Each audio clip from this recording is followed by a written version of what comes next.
ভোটমুখী budget 2026 VRP আশাকর্মী পার্শ্ব শিক্ষক ICDS কর্মী সহায়িকা civic volunteer ICT computer SSK MSK পৌরসভা মাদ্রাসা কর্মী ভোকেশনাল শিক্ষক প্রাণীবন্ধু প্রাণীমিত্র চা কর্মী রিপোর্ট তৈরি নির্দেশ নবান্নের। হাই ফ্রেন্ডস, আপনারা দেখছেন বাংলায় সেরা ইউটিউব চ্যানেল।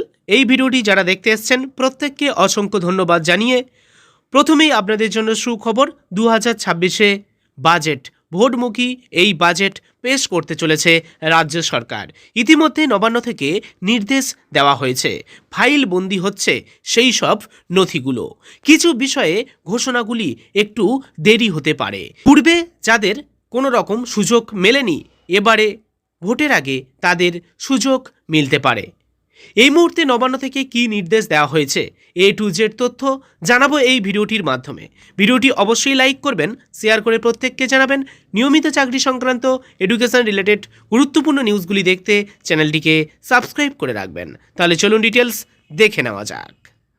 বন্ধুরা, এই মুহূর্তে রাজ্যের বিভিন্ন দপ্তরে 2026-27 অর্থবর্ষের বাজেট অধিবেশনের প্রস্তুতি নেওয়ার জন্য একগুচ্ছ নির্দেশিকা পাঠিয়েছে নবান্ন থেকে।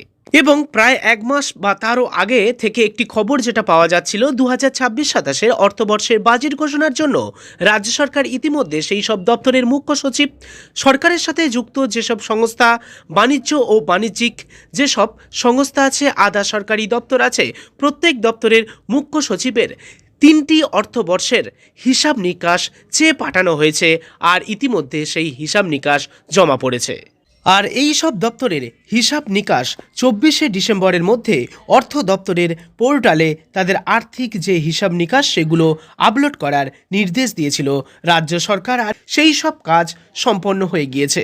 তাহলে অর্থ দপ্তরের পোর্টালে সব কিছু যদি আপলোড হয়ে যায়, তাহলে রাজ্য সরকার এখনও পর্যন্ত কেন কর্মীদের দাবি দাবা পূরণ করছে না, বা তাদের বেতন বৃদ্ধি সংক্রান্ত কেন কোনো কিছু ঘোষণা করছে না, সেই বিষয়গুলি করতে কেন দেরি হচ্ছে, এই প্রশ্নগুলি আমাদের সবার। তো এই মুহূর্তে যেটা জানা যাচ্ছে যে এই মুহূর্তে আইপ্যাকের কিছু বিষয় থাকতে পারে। এছাড়া রাজনৈতিক যে টানাপোড়েন এবং রাজনৈতিক ভোটের জন্য যে সলা পরামর্শ, এই বিষয়গুলি এবং SIR সবথেকে গুরুত্বপূর্ণ যে বিষয় নিয়ে এই মুহূর্তে যে টানাপোড়েন চলছে, এই সব বিষয়গুলির জন্য যে শিডিউল করা হয়েছিল, সেই শিডিউল থেকে আবারও কিন্তু তাদের শিডিউল কিছুটা পরিবর্তন হয়েছে হয়তো। আর সেই কারণে এখনও পর্যন্ত কিন্তু কোনো সভা থেকে রাজনৈতিক কোনো বড় সভা করে উঠতে পারছে না। আর সেই সভা থেকে কর্মীদের জন্য বেতন বৃদ্ধি সংক্রান্ত কোনো ঘোষণা তারা করছে না। তো আমরা যেটা জানি যে এই জানুয়ারি মাসে আপনাদের জন্য ভালো একটি খবর আসতে পারে, কিন্তু জানুয়ারি মাসের যে শিডিউলগুলো ছিল, সেই শিডিউলগুলো বর্তমানে কিছুটা হলেও পরিবর্তন হয়েছে। আমি যে কারণগুলো বললাম সেই কারণের জন্য। আপনারা যারা খবর দেখছেন, প্রতিনিয়ত রাজনৈতিক খবরের দিকে চোখ রাখেন, তারা আশা করি বুঝতে পারবেন এই মুহূর্তে কোন সমস্যাগুলো খুবই ভাইটাল হয়ে পড়েছে। আর সেই কারণে সেই শিডিউলগুলো কিছুটা হলেও পরিবর্তন হয়েছে। সেই কারণে জানুয়ারি মাসে আপনাদের জন্য যে ভালো খবর আসার একটা ব্যাপার ছিল, রাজনৈতিক বড় মিটিং হওয়ার কথা ছিল, একটি স্পেস কনফারেন্স হওয়ার কথা ছিল, সেগুলো কিছুটা হলেও কিন্তু ডিলে হচ্ছে। তো যাই হোক, ফেব্রুয়ারি মাসে তেমনভাবে বড় কিছু রাজনৈতিক সভা যদি না করতে পারে, তাহলে আমাদের যেটা ধারণা সেটা হলো 2026 এই বাজেটটা আপনাদের জন্য খুবই গুরুত্বপূর্ণ হতে চলেছে। হ্যাঁ বলি, 2026 এই বাজেটটা আপনাদের জন্য খুবই গুরুত্বপূর্ণ হতে চলেছে।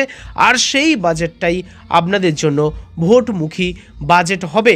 এমন কিছু বিষয় নিয়ে আসবে সেই বাজেটে, যেগুলো আপনাদের জন্য খুশির খবর হতে পারে, বা আপনাদের কিছুটা হলেও দাবি মিটতে পারে।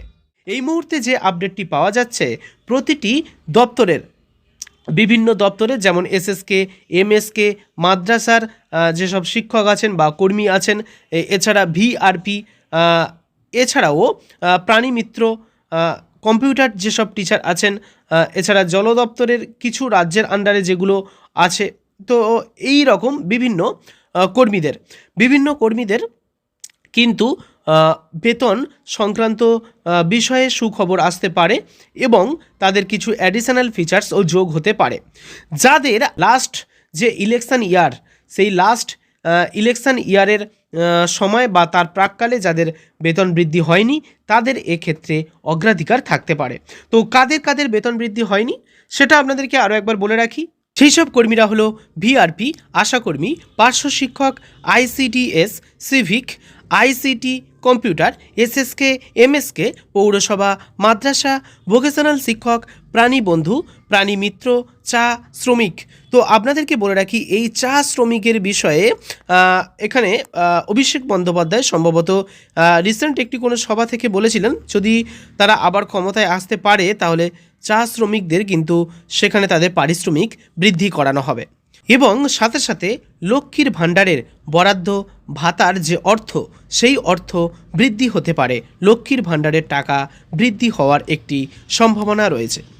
আমি এই মুহূর্তে যেসব কর্মীর নাম এবং যেসব দপ্তরের নাম বললাম সেই সব দপ্তরের আপনারা দেখবেন লাস্ট যে ইলেকশন ইয়ার সেই ইলেকশন ইয়ারের আগে বা প্রাককালে তাদের কিন্তু কোনো রকম ভাতা বৃদ্ধি করা হয়নি। তাই আমাদের ধারণা বা এই মুহূর্তে যে আপডেট পাওয়া যাচ্ছে এরা এই মুহূর্তে অগ্রাধিকার পাবে। স্ক্রিনে সেই সব কর্মীদের বা দপ্তরের নাম দেখতে পাচ্ছেন। এই সব দপ্তরের কিন্তু অগ্রাধিকার থাকবে যেহেতু পূর্বে বা লাস্ট ইলেকশন ইয়ারের আগে তাদের কোনো রকম ভাতা বৃদ্ধি করা হয়নি। সেই মুহূর্তে আমাদের এটাই ধারণা আর তাদের ফাইলটাই আগে থাকবে। তো যাই হোক, এখন বিষয়টা হলো এটাই যে আপনাদের কি মনে হয় যে এই 2026-এ ভোটমুখী যে বাজেটটা আসতে চলেছে সেই যে বাজেট পেশ হবে সেই বাজেট পেশের মাধ্যমে আপনাদের দাবি দাবা বা দুর্দশা ঘুচবে বা দাবি দাবা পূরণ হবে? আপনাদের কি মনে হয় অবশ্যই কমেন্ট বক্সে কমেন্ট করে জানাবেন। ধন্যবাদ।